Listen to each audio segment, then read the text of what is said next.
Amables oyentes, tengan ustedes buenos días. Saludo muy especialmente a los que escuchan acá la emisora en la ciudad de Medellín, La Voz de Jesucristo, y a todos los que en Colombia y fuera de Colombia siguen nuestra programación a través de la Red Mundial de Comunicaciones. Avanzamos pues vertiginosamente por el tiempo ordinario, la segunda parte del tiempo ordinario, que se extiende, como ustedes saben, desde el día siguiente a Pentecostés hasta el día anterior al primer domingo de Adviento, cuando comenzaremos un nuevo año litúrgico. El tiempo ordinario tiene dos partes, como ustedes ya han recibido la explicación, y estamos en la segunda. Los domingos del tiempo ordinario tienen, como todas las celebraciones dominicales, tres lecturas. En este caso, pues del Antiguo Testamento la primera, la segunda de una carta apostólica y la tercera una lectura evangélica, como el ciclo dominical, es decir, las lecturas fijadas para los días, para los domingos, están divididas en tres ciclos A, B y C. Este año corresponde el ciclo A, y en el ciclo A, casi de ordinario, se toman las lecturas evangélicas del Evangelio de San Mateo. Por eso hoy tocará leer, después de la primera lectura del Antiguo Testamento del profeta Zacarías, la segunda parte del libro, luego la segunda lectura de la carta a los Romanos en el capítulo 8, y luego lectura evangélica del Evangelio de San Mateo. El Evangelio de San Mateo, pues, es el que se lee primordialmente en el ciclo A de los domingos. La lectura del profeta Zacarías está tomada del capítulo 9, versículos 9 y 10, dos versículos. Si ustedes se fijan en la traducción, al menos en algunas Biblias, la traducción al español distingue ese pedacito del profeta Zacarías, poniéndolo en forma de estrofas, porque realmente es como un fragmento de un poema insertado en medio del mensaje profético. Por eso se le destaca en algunas traducciones, imprimiéndolo en forma de poema. El texto dice así: Zacarías 9, 9 y 10. Así dice el Señor: Alégrate, hija de Sión, canta, hija de Jerusalén, mira a tu rey que viene a ti justo y victorioso, modesto y cabalgando en un asno, en un pollino de borrica. Destruirá los carros de Efraín, los caballos de Jerusalén, romperá los arcos guerreros, dictará la paz a las naciones, dominará de mar a mar, desde el Éufrates hasta los confines de la tierra.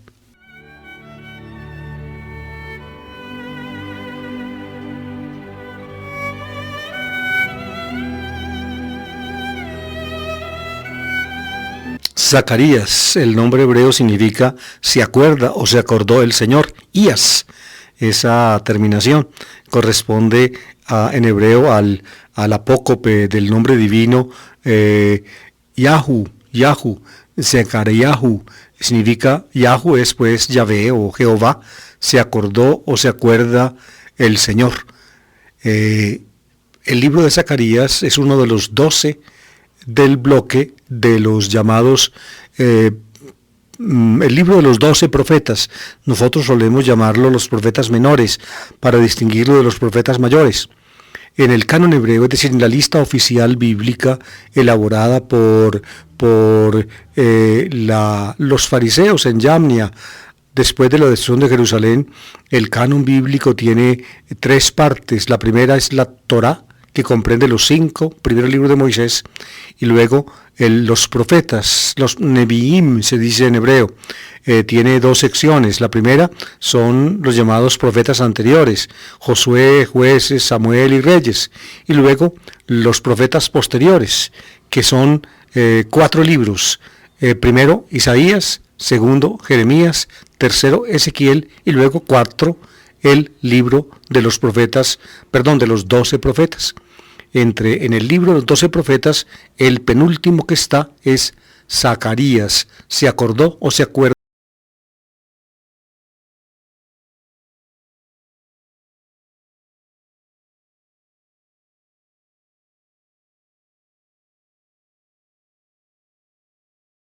de Zacarías es complejo, como casi todos los libros, o casi todos los libros del Antiguo Testamento, particularmente los proféticos. Tiene básicamente dos partes. La primera comprende los capítulos 1 a 8 y la segunda comienza pues en el capítulo 9 hasta el final del libro. La primera parte, siendo pues compleja y teniendo materiales o elementos de diferente época, la primera toma su ambiente propio básicamente de la época inmediatamente posterior al exilio, al destierro, al regreso de algunos desterrados y a los esfuerzos de los que quedaban en Jerusalén o de los que llegaron a Jerusalén por reedificar el templo. Ese es el llamado profeta Zacarías, el primer Zacarías, como lo llaman los críticos. Es paralelo y contemporáneo con el profeta Ageo. Por tanto, el mensaje básico del profeta Ageo y de la primera parte del libro de Zacarías es el mismo. Es, diría yo, estimular a la gente o a los fieles israelitas que quedaron después del exilio a reedificar el templo y a consagrarlo otra vez al Señor para que el resto del pueblo, el que quedó después de la gran catástrofe, pueda reunirse como pueblo alrededor de él. La segunda parte del profeta Zacarías, del capítulo 9 en adelante, es posterior, lo llaman el Apocalipsis de Zacarías, porque ya en esa segunda sección, digamos, se adivina una especie de ambiente parecido a los es decir, como que preludia ya el surgimiento posterior de la literatura apocalíptica, es decir, de revelación, propiamente dicha. El pedacito que toca leer este domingo, es un fragmento poético insertado en medio de una prosa, diría yo, semipoética, que es la que constituye generalmente los libros de los profetas. Pero el pedacito que leímos hoy es claramente el fragmento de un poema. Se nota inmediatamente en él la técnica del paralelismo, es decir, de poner las frases, digamos, uno junto a la otra. Cuando la segunda frase repite lo de la primera, se llama paralelismo sinónimo. Cuando dice lo contrario, se llama paralelismo antitético. Y cuando completa la anterior, se llama paralelismo sintético. Escuchemos un poquito desde este punto de vista. Lo estoy diciendo para que ustedes se enseñen a apreciar la poesía de la Biblia, la poesía hebrea. Escuchemos un poquito el texto y mirámoslo con este criterio que les acabo de dar. La introducción es la fórmula profética. Ko amar Adonai. Así dice el Señor. Es la introducción del oráculo profético, es decir, de la palabra del profeta que se hace portavoz de Dios. Por tanto, el que va a hablar es Dios mismo. Alégrate, hija de Sión, canta, hija de Jerusalén. Escuchen pues los dos versos en paralelismo preciso, paralelismo sinónimo. Alégrate, hija de Sión, canta, hija de Jerusalén. Sión es, digamos, el nombre sagrado de Jerusalén, que remite básicamente al monte donde está el templo. Alégrate, hija de Sión, canta, hija de Jerusalén. Es una invitación, pues, a la alegría y al regocijo. Luego viene una segunda estrofa.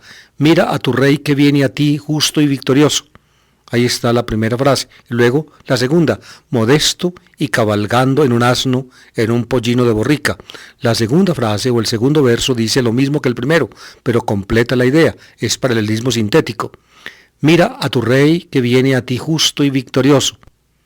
Luego, modesto y cabalgando en un asno, en un pollino de borrica. Aún más, si ustedes se fijan un poquito, pueden ver también, digamos, la doble frase con la cual se describe la cabalgadura del rey que viene modesto y victorioso. Viene cabalgando en un asno. Ahí está una frase, y en paralelo con esa frase, en un pollino de borrica. Por tanto, no se trata de dos animales, un asno y luego el borriquito de ese asno, de esa asna, llamémosla así. No, se trata del mismo animal dos veces descrito. Un asno, y un asno es un pollino de borrica. Se trata pues de paralelismo sinónimo, se dice lo mismo en dos frases. Luego viene la otra estrofa: destruirá los carros de Efraín, los caballos de Jerusalén. Ahí está, los carros de Efraín y en paralelismo los caballos de Jerusalén. Es paralelismo sintético. Los carros de Efraín es el antiguo reino del norte. La capital de Efraín y del reino antiguo de Israel era Samaria. La tribu de Efraín quedaba al norte de la tribu judía. Luego, en paralelo con los carros de Efraín, están los caballos de Jerusalén. Ya se refiere al reino del sur, a Jerusalén, la ciudad capital judía. Luego viene otra estrofa: romperá los arcos guerreros, dictará paz a las naciones. Fíjense, otra vez en paralelismo sintético: romperá los arcos guerreros, es decir, será un guerrero que acabará con sus enemigos, romperá los arcos guerreros y luego dictará la paz a las naciones. Y una vez que destruya los arcos guerreros, entonces hará la paz. Después de ejercida la función bélica de romper los arcos de los guerreros, vendrá la paz que ese rey modesto, cabalgando sobre una asna, dictará a las naciones. Y finalmente llega esto: dominará de mar a mar, desde el Éufrates hasta los confines de la tierra. De nuevo en paralelismo, de mar a mar, de mar a mar. Es decir, es una expresión, digamos, que muestra un gran ámbito de mar a mar. Probablemente es decir, es difícil, para mí se me hace difícil, digamos, precisar qué ámbito geográfico se tiene en miras con esta frase de mar a mar. Una de las dos menciones se refiere ciertamente al Mediterráneo, a la costa oriental del Mediterráneo que bañaba toda el norte de Siria, toda Fenicia, toda Palestina. ¿El otro mar cuál es? El otro mar, para constituir el ámbito en el cual dominará ese rey modesto, ¿cuál es? ¿Será el Mar Muerto? ¿En qué habrá estado pensando el poeta? Yo pienso más bien que el otro mar, que señala el límite hasta donde va a llegar el dominio, es más bien indeterminado, como lo muestra la segunda frase.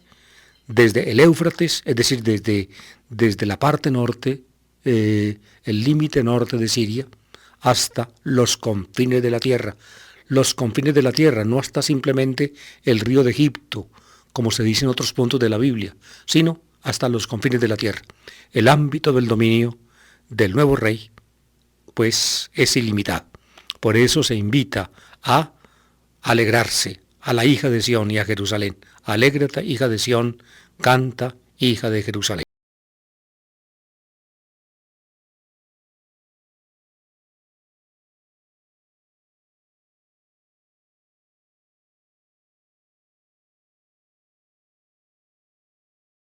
Puede parecer un poco raro, el libro de Zacarías es el libro del Antiguo Testamento más citado, o al que más numerosas alusiones se hacen en el Nuevo Testamento.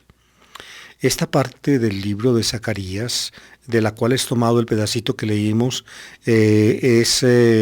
o canta acá el reino o el reinado universal del Mesías judío, que no solamente pues reinará sobre los judíos en Jerusalén, la cual es invitada a la alegría, sino que reinará hasta los confines de la tierra, es decir, su reinado es universal. En la segunda parte del libro de Zacarías presenta a menudo los rasgos, digamos, una serie de rasgos del Mesías prometido que más bien lo muestran, a pesar de su función universal, lo muestran humilde, sencillo, lo muestran, diría yo, en una forma semejante a las pinturas que nos da luego, o que nos da, o nos había dado antes el segundo Isaías con el servidor de Dios, y que se repiten aquí y allá en la Biblia, en los textos sobre todo que tratan la pasión del justo, un justo injustamente perseguido y maltratado, al cual Dios finalmente justifica, es decir, reivindica. Este es el Mesías cuya imagen se trasluce acá en el libro de Zacarías. Mira a tu rey que viene a ti justo y victorioso. Es el rey, por tanto, justo y victorioso. Pero fíjense, la victoria de este rey, o la entrada de este rey a Sión, a Jerusalén, que por tanto se alegra y salta de júbilo, la entrada de este rey no es en medio, diría yo, de una apoteosis maravillosa, con carros y con caballos, sino que viene, dice el texto, modesto y cabalgando en un asno, en un pollino de borrica. Cuando los evangelios, queridos oyentes, desde la más antigua tradición de Marcos, presentan la entrada del rey Mesías a Jerusalén, en la tradición más antigua, en Marcos capítulo 11, diría yo, se puede adivinar, sin que el texto sea directamente citado, esta idea que ya hace en el profeta Zacarías. Y luego ya Mateo, cuando redacta el texto de Marcos, y también, sobre todo Mateo, ya hace, digámoslo así, la alusión precisa al texto de Zacarías. Mateo cita a Zacarías cuando le copia a Marcos el relato de la entrada de Jesús a Jerusalén. La alusión a Zacarías en Mateo se hace explícita. Ya Mateo habla de que Jesús entró cabalgando en un asno que tenía a su lado, así lo interpreta Mateo, un pollino. Cuando Jesús manda, según Mateo, a los discípulos a la aldea de enfrente para que le traigan un animalito, que lo encontrarán atado, al lado del cual está pues el pollino del animalito. Por tanto, se trata de un animalito de género femenino con su pequeña cría. Los discípulos le traen pues el asna, o la burra, como decimos nosotros en nuestra procesión del Domingo de Ramos, la burrita la llamamos nosotros. Los discípulos le traen pues los dos animalitos, el grande, que es la madre, y el pequeño, que es el pollino. Aquí es donde uno nota, amables oyentes, cómo entendió Mateo, que redactó pues ese texto, el texto básico de Zacarías. Mateo lo entendió como si fueran dos animales, que el rey modesto y cabalga en un asno que tenía a su lado, así lo entiende, un pollino. En realidad el texto de Zacarías no habla de dos animales, sino uno solo, porque el asno y el pollino de borrica son el mismo animal. Simplemente se repite la idea como es constante o es usual en los paralelismos sinónimos hebreos. La humildad del Mesías. Los reyes judíos andaban en burra. Eso lo cuenta la Biblia algunas veces, por ejemplo, del rey Jehú también cabalgaba en una burra. Creo que de David se dice lo mismo. Era, por tanto, la burra, diría yo, el vehículo del rey en el judaísmo, la burra. La mención aquí de la burra se convierte en un signo de humildad precisamente por el contexto, porque el rey que viene a Jerusalén, victorioso, triunfante, es modesto, es pues el rey. Para Jesús, en su historia, pienso yo, esta era una actitud realmente escogida. Jesús se identificó con los pequeños y con los humildes, y si por la mente de Jesús pasó, como a mí me parece probable, la idea del Mesías, entonces el Mesías Jesús nunca pretendió ser un rey triunfante de este mundo, sino más bien un servidor humilde y sencillo de Dios y de los suyos.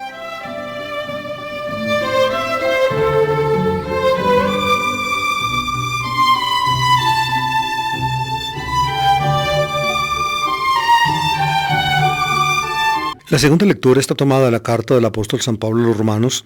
Hace ya varios domingos, amables oyentes, venimos leyendo apartes de la carta a los Romanos, que es la primera de las cartas de San Pablo, tal como están organizadas en el Nuevo Testamento. Las cartas de Pablo en el Nuevo Testamento no están organizadas, digamos, según orden cronológico, es decir, en el orden en que Pablo les escribió, sino más bien según la magnitud. La más larga es Romanos, por tanto está de primera en el canon. Es la primera, la segunda, primera Corintios, porque es la que sigue en magnitud después de Romanos. Hemos estado leyendo pues aparte de la carta a los romanos, hoy nos toca también una parte muy importante en el capítulo 8. Fíjense, el capítulo 7 y el capítulo 8 de la carta a los romanos forman una especie como de elementos que contrastan. En el capítulo 7, básicamente Pablo se dedica a mostrar qué es el ser humano cuando está bajo el poder del pecado, bajo el poder de la amartía, ese poder esclavizante que reduce al hombre hasta un punto tal que lo hace esclavo. La amartía, el hombre bajo el poder del pecado, en el capítulo 7 Pablo termina el capítulo poniendo en boca de este hombre que finalmente quisiera por todos los medios hacer el bien, pero finalmente es el mal el que le llega a las manos. Conoce la voluntad de Dios y quiere practicarla, pero la voluntad de Él no le da para hacerlo, y entonces el hombre se siente sometido a una fatal ley, la ley del pecado y de la muerte, que es como la llama el apóstol Pablo. Por eso el hombre, así, bajo el poder del pecado, grita al final del capítulo 7 esto, dice: desgraciado de mí, ¿quién me librará de este cuerpo de muerte? Apotu somatus tu zanatu tutu. ¿Quién me librará de este cuerpo de muerte? Es decir, de esta condición existencial mía que, queriéndolo yo o no, me conduce a la muerte, es decir, a la total y definitiva separación de Dios. ¿Quién cambiará esa condición mía? ¿Quién me dará un nuevo principio de...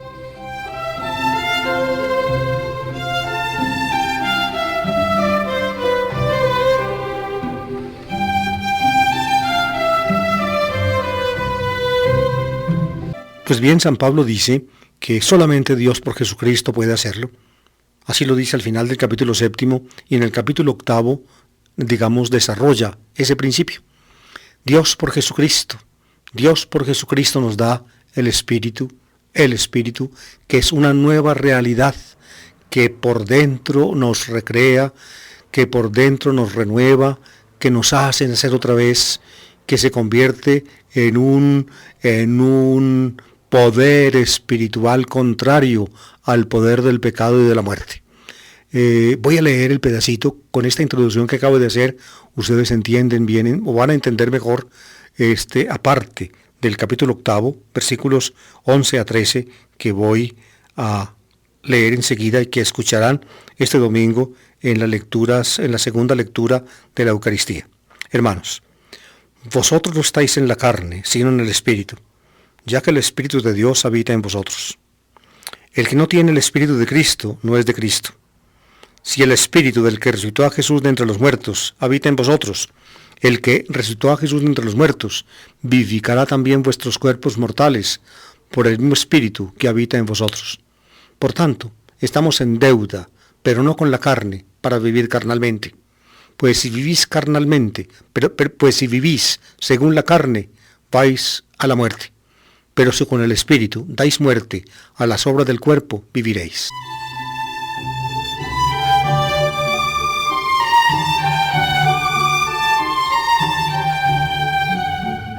Cuando el ser humano está sometido a la ley del pecado y de la muerte, entonces está en la carne, en sarquí.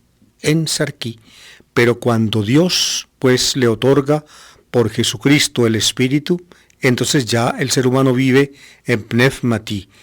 Ahí está la dialéctica, las expresiones dialécticas de Pablo, en sarquí, en la carne, en pneumati, en el Espíritu. Son, diría yo, las dos nuevas condiciones, o son la doble condición en que un ser humano se puede hallar: en la carne, cuando la fuerza del pecado lo subyuga y lo somete, y en el Espíritu, cuando el poder de Dios que está en él lo renueva y lo transforma. Pues bien, cuando uno tiene el Espíritu de Cristo, entonces uno ya es de Cristo, uno le pertenece a Él, y le pertenece a Él desde ahora, porque la presencia del Espíritu lo hace justo delante de Dios y lo reconcilia, y con eso le abre un horizonte de futuro. El que resucitó a Jesús de entre los muertos vivificará también nuestros cuerpos mortales por el mismo Espíritu que habita en nosotros. Es decir, la transformación por el Espíritu tiene, diría yo, como dos etapas. Una primera etapa que se llama justificación o reconciliación y que se da ahora. Ahora ya pues tenemos un primer paso en la renovación espiritual. Pero ese primer paso, digámoslo así, es un abrebocas de el paso definitivo, que es la resurrección de nuestros cuerpos mortales por el mismo Espíritu que habita en nosotros, es decir, por el Espíritu de Cristo Jesús. En otras palabras, la obra de Dios tiene, según Pablo, un ya y un todavía no. El ya ahora se llama justificación o reconciliación. El todavía no se cumplirá en la resurrección de nuestros cuerpos mortales y nuestra comunión plena y definitiva con Dios.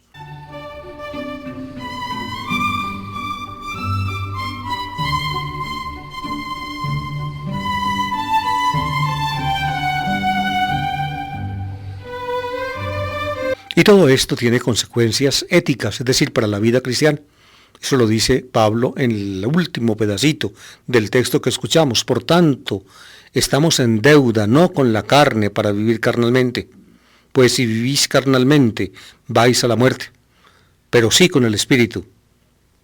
Es decir, la deuda nuestra no es con la carne, porque ya no estamos en sarquí, en la carne, sino en el Espíritu. La deuda nuestra es con el Espíritu. Sí, ya habiendo recibido el Espíritu, por tanto, habiendo sido justificados y habiendo sido reconciliados, le damos campo en nosotros a la carne. Entonces vivimos carnalmente, nos alejamos de Dios y vamos hacia la muerte. Pero si le hacemos justicia al don del Espíritu que hemos recibido y vivimos espiritualmente, entonces nosotros mismos somos capaces de dar muerte, como dice Pablo aquí, a las obras del cuerpo, es decir, a vivir no de acuerdo con el desenfreno de nuestros apetitos, de nuestros instintos, a tener, digamos, una vida moral ordenada, una vida moral considerada. Eso es la obra del Espíritu en nosotros. Por tanto, el que está en el Espíritu, el que ha recibido de parte de Dios el Espíritu, tiene que ser consecuente con el don de Dios. De esa manera, fíjense, el don de Dios, que es el Espíritu, constituye para nosotros al mismo tiempo un indicativo y un imperativo. Indicativo porque ya Dios ha hecho la obra de darnos su Espíritu, de hacernos renacer, de darnos una vida nueva. Pero ese don de Dios implica una obligación de parte nuestra. Es con el esfuerzo vital, con el esfuerzo de nuestra vida cristiana, hacerle justicia al don de Dios. Es decir, el don recibido se convierte en imperativo, en exigencia. Tenemos que corresponder al don de Dios. En otras palabras, ser coherentes con el don recibido. De ahí que es un fenómeno que se repite y se repite en Marcos y en buena parte del cristianismo naciente, el hablar de la obra de la salvación de Dios en nosotros con dos formas de verbales o con dos modos verbales, una en indicativo para indicar el hecho y otra en imperativo para indicar cómo debemos ser. Digámoslo en terminología existencial, digámoslo, nosotros estamos llamados como cristianos a llegar a ser lo que somos. Y solamente llegamos a ser lo que somos cuando tomamos en serio el don de Dios.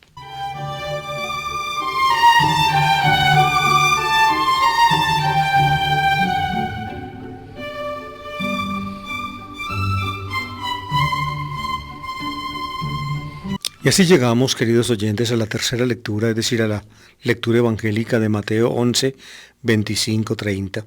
Este pedacito que vamos a escuchar proviene de la fuente llamada Q, es decir, de ese documento, digamos así, del cual se sirvieron independientemente el uno del otro, tanto Mateo como Lucas, y que finalmente remonta en sus orígenes a la tradición que vino o que fue entregada por por los grupos itinerantes que continuaron el movimiento de Jesús y que siguieron sus instrucciones más directamente.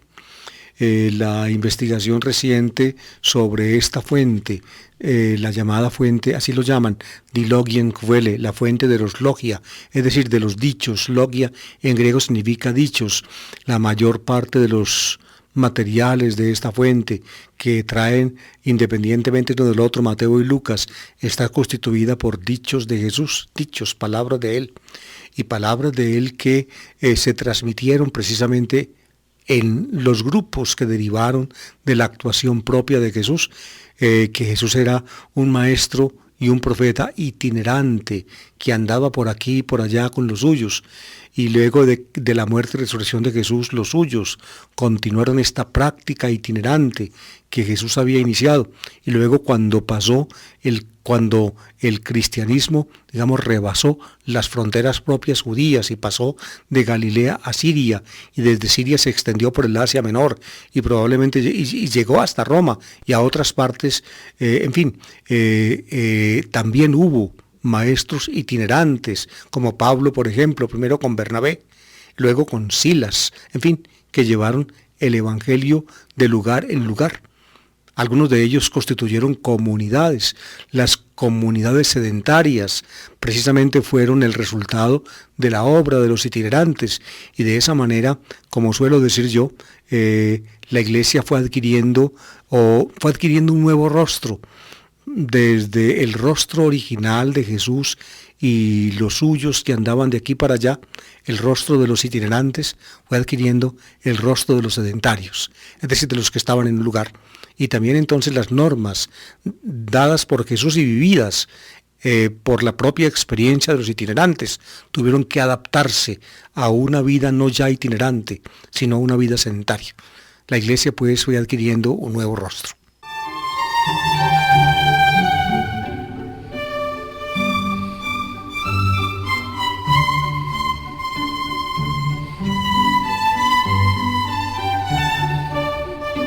Estos días, amables oyentes, en el curso mío radial por esta misma emisora del Evangelio de Lucas, estuve analizando la versión lucana de este texto.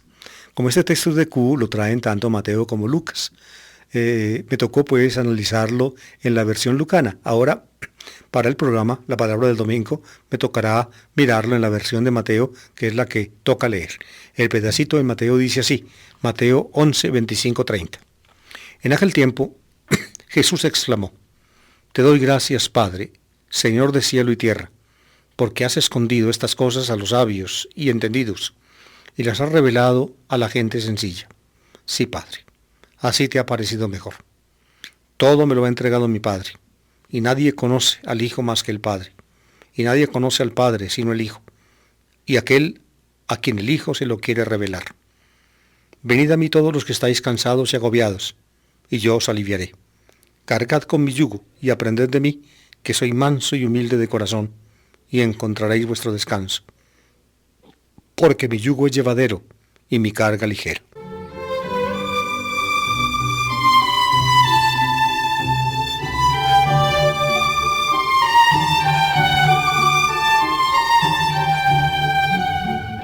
La redacción de Mateo, queridos oyentes, junta pues dos elementos que no estaban originalmente uno al pie del otro. El primero es el que tiene en paralelo con Lucas y viene de Q. Reúne, es decir, la primera parte del texto que leímos, te doy gracias Padre, etcétera, etcétera, hasta lo que dice, y aquel a quien el Hijo se lo quiere revelar. Y la segunda parte es el dicho siguiente, es una exclamación, digamos, de Jesús, venid a mí todos los que estáis cansados y agobiados, y yo os aliviaré, cargad con mi yugo y aprended de mí, etc. Esa última parte no está en Lucas, es propia y exclusiva de Mateo. Por tanto, lo más probable es que Mateo la haya encontrado en su fuente propia, tampoco está en Marcos, por tanto viene de la fuente propia de Mateo, y Mateo encontró acomodo para este dicho de Jesús tan hermoso, digamos al pie del dicho anterior que había tomado de Q. En fin, estos son detalles de la investigación crítica de los textos, pero lo más interesante para nosotros ahora es entender esos textos, dejarnos aludir por ellos.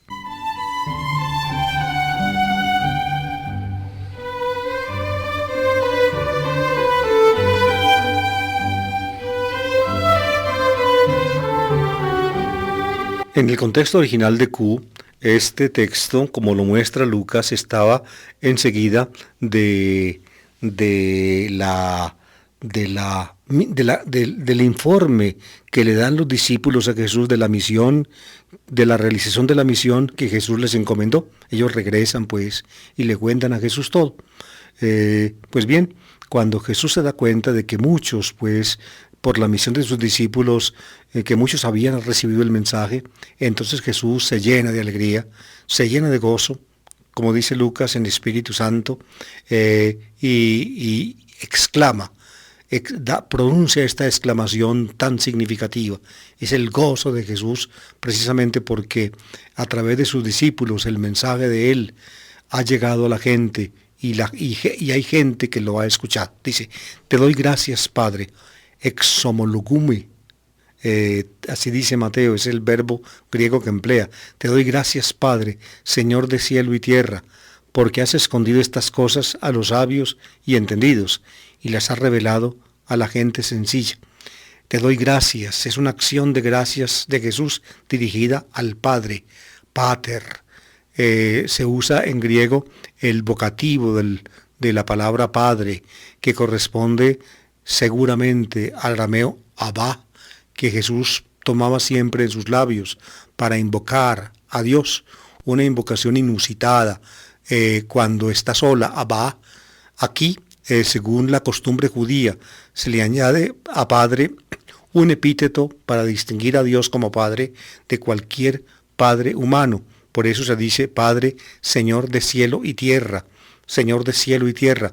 Esta es una manera, diría yo, de hacer más comprensible para el judaísmo la conciencia de Jesús de su vinculación íntima con Dios, al cual llamaba Padre, en la misma forma como los niños solían llamar al papá. ¿Y cuál es la razón por la cual Jesús se siente pues motivado a dar gracias al Padre? Es esta, porque has escondido estas cosas a los sabios y entendidos y las has revelado a la gente sencilla. Dos cosas ha hecho Dios pues, dos cosas en contradicción: esconder y revelar. Estas cosas, ¿qué cosas son? Yo pienso que en el contexto se trata de la predicación de los discípulos, la que Jesús puso en sus labios acerca del reino de Dios al enviarnos a misión. Pero en el contexto ya preciso de este texto se trata, pienso yo, de lo que a continuación sigue, lo cual lo entenderemos un poco más adelante. De modo que Dios, por una parte, escondió estas cosas a unos y se las reveló a otros. La acción es, por tanto, contradictoria. A unos les escondió lo que a otros les reveló. ¿Qué? Esconder y revelar. Esconder, apekripsas, y revelar, apecalipsas. Están las dos expresiones griegas.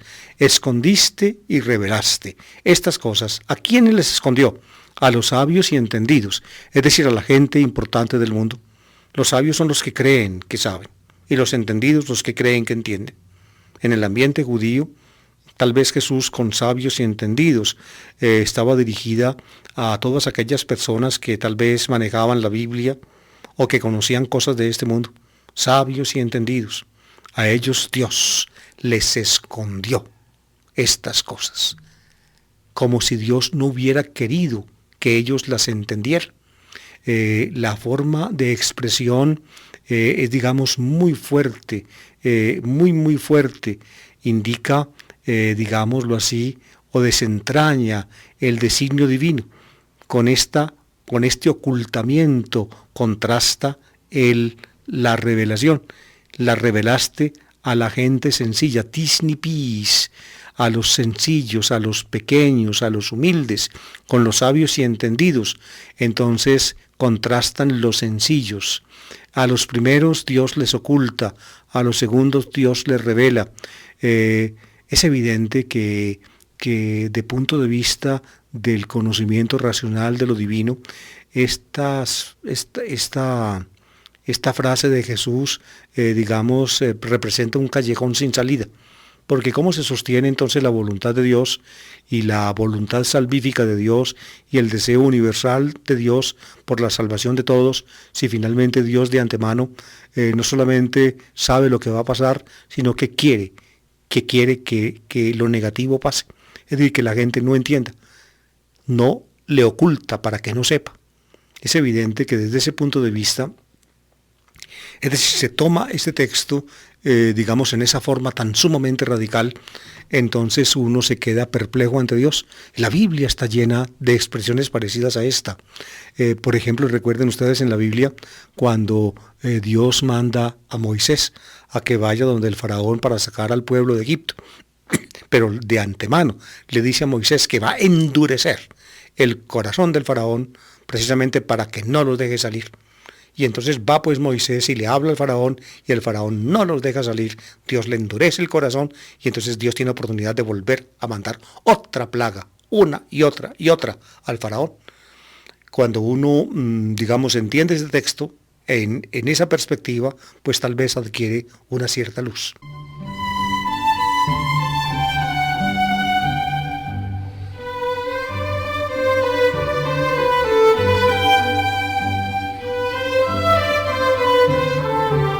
Amables oyentes, yo pienso pues que el contraste entre ocultaste y revelaste está tan fuertemente expresado en el texto, en esa forma tan difícil de comprender, para que se entienda, y esto sí es mucho más sencillo de comprender, el contraste entre sabios y entendidos por un lado y sencillos por el otro. ¿Qué quiero decir? Quiero decir que cuando uno es sabio y entendido, uno se basta a uno mismo. Se basta a uno mismo. Uno no necesita que le aporten nada. ¿Quién le puede enseñar a un sabio? ¿Quién le puede enseñar a alguien que cree que lo ha entendido todo? En cambio, cuando es sencillo, uno está abierto a los aportes de los demás. Pues bien, eso es exactamente lo que aquí se quiere decir. Hay personas en el mundo cuyo corazón está tan sumamente engreído, que son tan soberbias dentro de sí mismas, que creen en alguna forma poseer ya el sentido de todo, o que aún creen, como ocurre en el mundo de hoy, que pueden prescindir alegremente de la búsqueda del sentido de todo, porque esto paradójicamente para ellas no se necesita. No se necesita, esa es, pienso yo, yo pienso el paroxismo de la soberbia del ser humano actualmente, cuando finalmente se muestra que el conocimiento objetivo de las cosas no basta para que el hombre tenga un sentido. Entonces, cuando uno está tan embebido simplemente en su sabiduría, uno piensa que la búsqueda del sentido es algo de lo cual se puede prescindir, porque el hombre puede simplemente estar satisfecho y sentirse contento cuando no hay sentido. Yo pienso que en ningún otro punto hoy en día se nota más que en la proyección del contraste que establece Jesús acá entre los sabios y entendidos, por una parte, a los cuales Dios les ocultó, y los sencillos, por la otra, a los cuales Dios les reveló. Es decir, el hecho ya de ser sencillo a pesar de la sabiduría, de tener el corazón abierto, de finalmente estar en búsqueda, a pesar de que uno se cree, diría yo, avasallado por el encuentro. Cuando uno permanece así sencillo y abierto, entonces ahí tiene un signo muy grande de que Dios a uno finalmente nada le ha ocultado.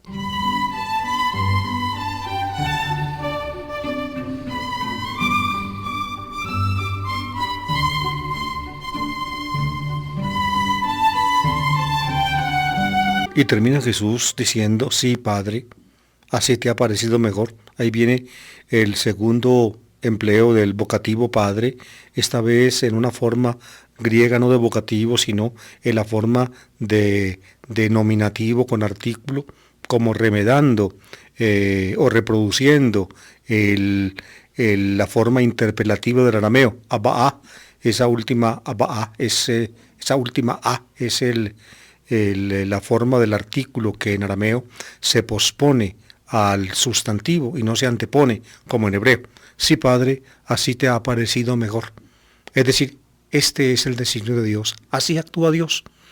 Jesús está convencido de esta paradoja, por eso para él, siguiendo la mente de Dios, los grandes no son los grandes sino los pequeños, los fuertes no son los fuertes sino los débiles, los bien nacidos no son los bien nacidos sino los mal nacidos, por no decir otra palabra.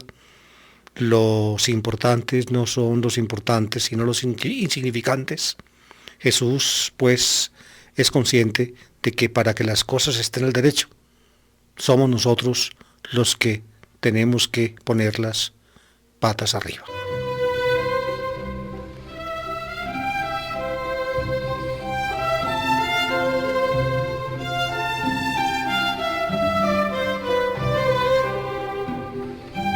Ya en una época muy primitiva, se unió a este dicho anterior que debe reproducir en alguna forma la conciencia y la palabra misma de Jesús. Se unió una reflexión cristiana muy profunda, que puede destacar el tema íntimo de la revelación que el Padre hace y que es accesible porque el Hijo la hace accesible a los sencillos y a los pequeños. Aquí tenemos una reflexión cristiana ya pues en Q, en un estrato muy primitivo que se parece mucho a las reflexiones del Jesús o de Jesús en el cuarto evangelio. Dice así: todo me lo ha entregado mi Padre, y nadie conoce al Hijo más que el Padre, y nadie conoce al Padre sino el Hijo, y aquel a quien el Hijo se lo quiera revelar. Lo íntimo, pues, de la revelación consiste en el conocimiento que nos da el Hijo por revelación de la relación que Él tiene con el Padre y que el Padre tiene con Él. Precisamente el Hijo es el único que puede mostrarnos a nosotros por revelación cuál es la unión que el Hijo tiene con el Padre y que el Padre tiene con Él.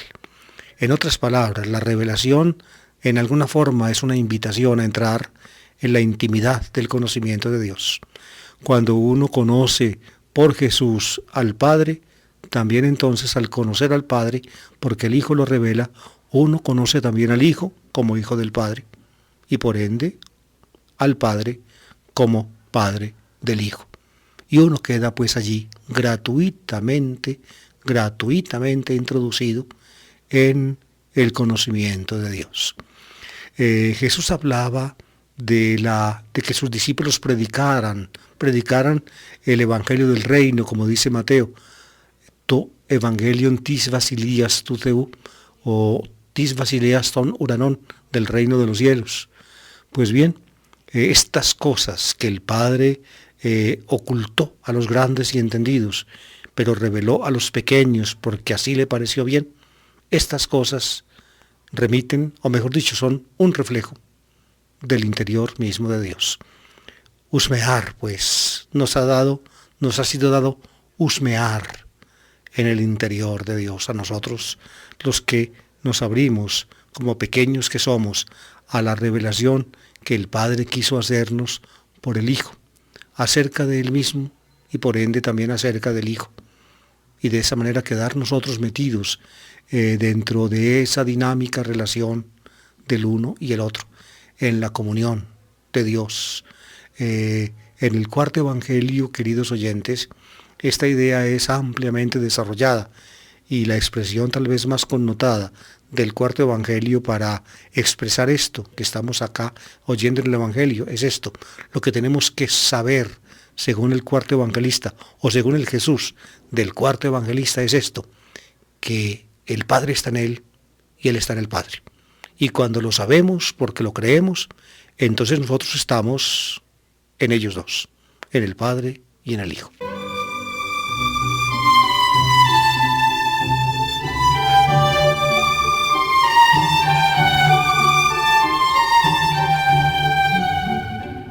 A estos dos dichos pues de Q que acabamos de analizar, en la versión de Mateo, añade Mateo de cuenta propia un dicho que él toma de su fuente propia.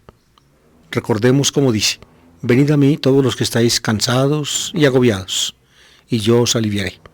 Cargad con mi yugo y aprended de mí, que soy manso y humilde de corazón, y encontraréis vuestro descanso, porque mi yugo es llevadero y mi carga liviana. Cansados y agobiados nos hallamos todos nosotros en la vida. El yugo de la existencia, pues podría entenderse así. En el tiempo de Jesús, la palabra yugo podía referirse también a la ley. La ley es un yugo que nos ha sido impuesto.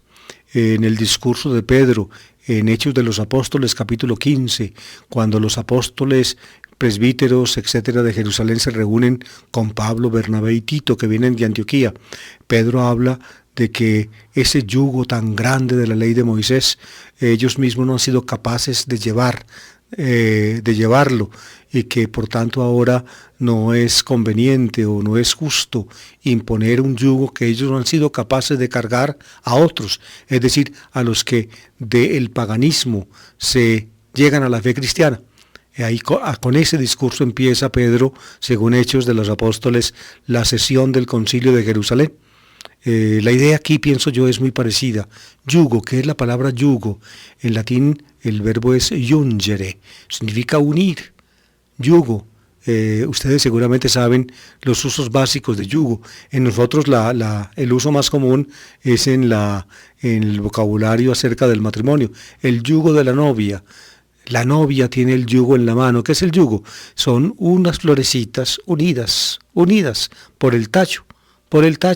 Entonces la novia lleva un yugo de orquídeas o de otras flores en la mano. Unir las florecitas por el tallo es formar un yugo. Pero también se puede llamar yugo, por ejemplo, o básicamente se llama yugo a ese aparato, llamémoslo así, de madera, que se ponía en el cuello de los bueyes o de los asnos para colgar con cadenas de los extremos de la madera el arado. Con el yugo de madera, pues se acomodaba el arado para que el buey o el asno entonces lo tiraran, y el arador o el labrador estaba atrás del animal manejando el arado, metiendo en la tierra el pico del arado, y la fuerza del animal hacía que el arado fuera abriendo la tierra. Para arar la tierra estaba el yugo, y el yugo era lo que se ponía en el lomo del animal, en la nuca del animal. El sentido de yugo, pues, inmediatamente se entiende. Yugo proviene del verbo unir, yungere. Un yugo, por tanto, une el arado, o mejor dicho, cuelga, hace que las cadenas del arado queden vinculadas al animal, y el animal pueda abrir la tierra jalando por delante, y el hombre manejando el arado por detrás.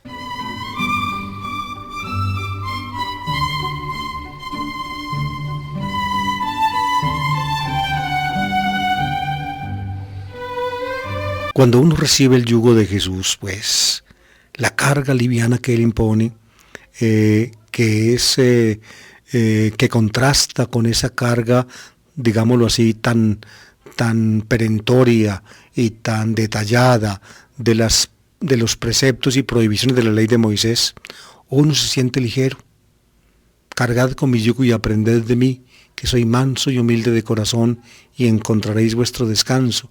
Mi yugo es llevadero y mi carga ligera. Esa podría ser una interpretación, pero para mí, en el contexto existencial en que los cristianos del día de hoy vivimos, pienso yo, podríamos pensar en nuestra existencia. La carga de la vida a veces nos agobia y uno no sabe qué hacer. Nos sentimos oprimidos y nos sentimos, prácticamente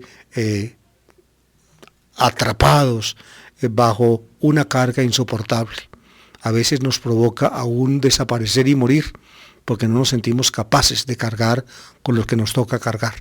Pues en un momento de esos uno puede sentir, cuando comprende qué es lo que nos da Jesús y lo que Jesús realmente importa en nuestra vida, nos podemos sentir ágiles, nos nacen alas de paloma que nos permiten volar, tenemos un horizonte expedito en la vida y no nos agobia ni nos oprime nada de este mundo. Esa infinita libertad y esa infinita capacidad de alzar el vuelo, a pesar del peso que tenemos que cargar, precisamente, según este texto, nos lo da Jesús. Cuando uno comprende cómo vivió Él su vida y cómo Él también, pues, llevó sobre sí el yugo que Dios le impuso y cómo finalmente emprendió vuelo hacia las alturas, entonces uno sabe que el camino del vuelo está expedido y está abierto, y que no es sino hacer el esfuerzo para que nos salgan alas y podamos emprender el ascenso a Dios.